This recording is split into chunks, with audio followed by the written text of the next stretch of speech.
Okay, great scholars, let us look at the length of chord today. Length of chord today.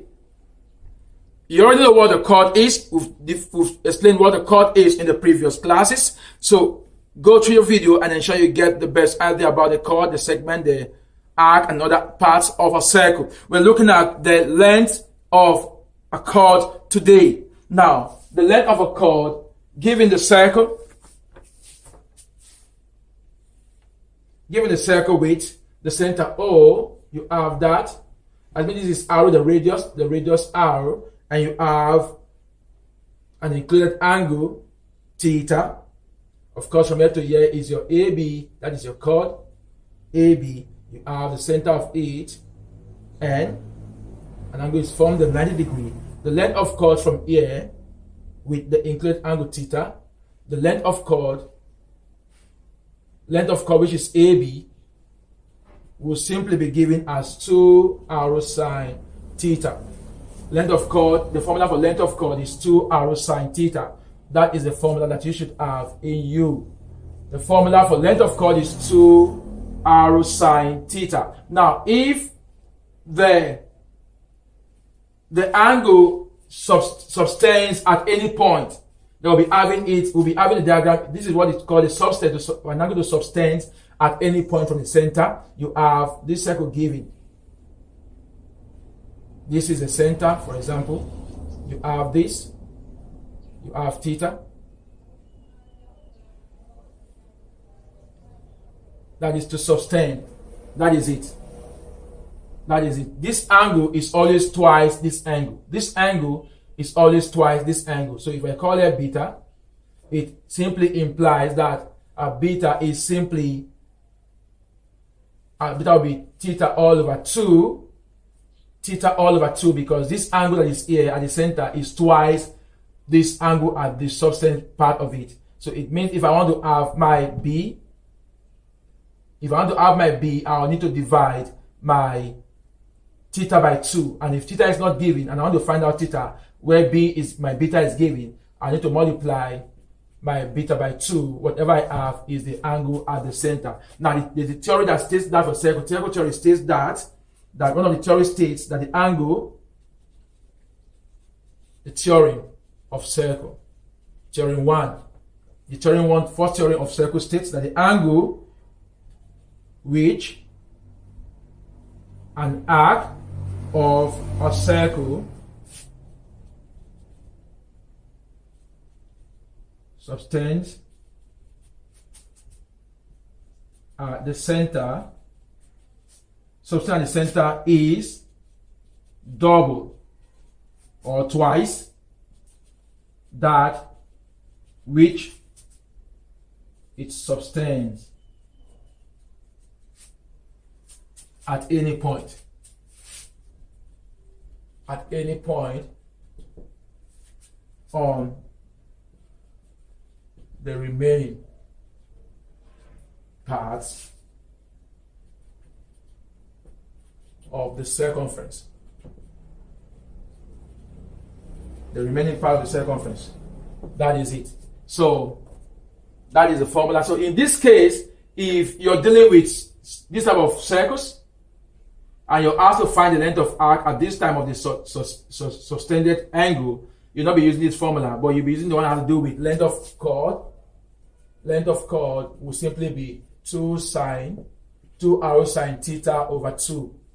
This is the one you'll be using when you're dealing with angles that have to do with this subtends part at the circumference or any point at the circumference. Now, we want to use the previous problem we saw, but note these two formulas are very key. They are key.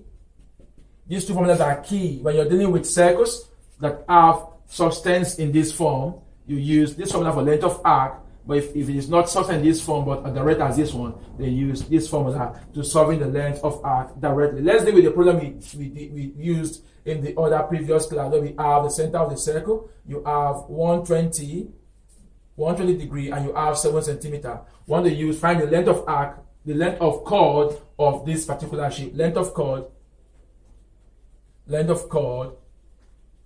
This one is not subtended to any point of the circumference.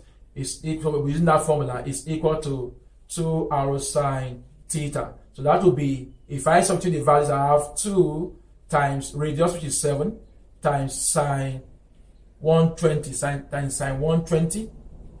Sine 120. I taught you in the previous classes how to deal with your 4-figure table. How to deal with the 4-figure table, how to find your functions in the 4-figure table, especially the sine. Now remember, in one of your classes you've been taught that your trig functions, and you can still recall that you have TC or positive, which is always sine, that is positive here, and then you have tangent positive, and then you have cosine positive. Now here you have the function that you have 180 minus theta, then you have 180 plus theta, and then you have 360 minus theta. If that is true for this function, now I have sine 120. Sine 120 lies in the second quadrant because here is 90, 180, 270, 360.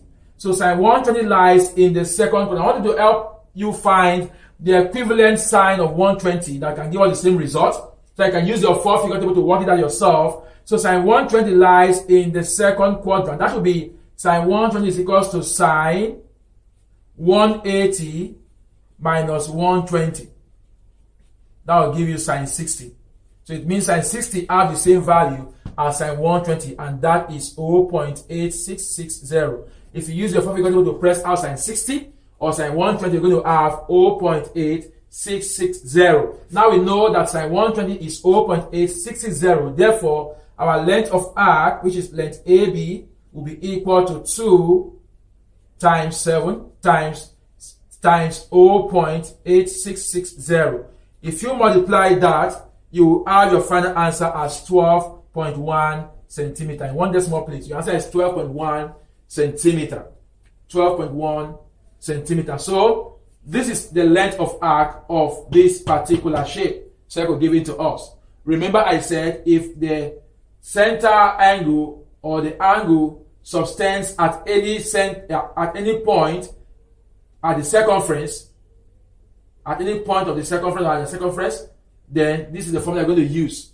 If this angle at the center subtends at any point of the circumference, you'll be using this formula, and such sustained angles are this type, that they look like, but when they are direct in this form, then they have no sustain, and you use this formula for length of arc directly. So here is our answer. So in the previous class I gave you 150 to solve. So you solve for the length of chord. Solve for the length of chord when the interior angle or the center at the angle at the center is 150 degree. You use 150 degree and use the radius of 5 centimeter. Find the length of chord when the angle at center is 150 degree and the radius is 5 centimeter. If you've gotten that, forward your answer to me. Remember this, whenever you have subtended angles in this form, this is a formula to use. But if not, then go with this formula. See you in the next class.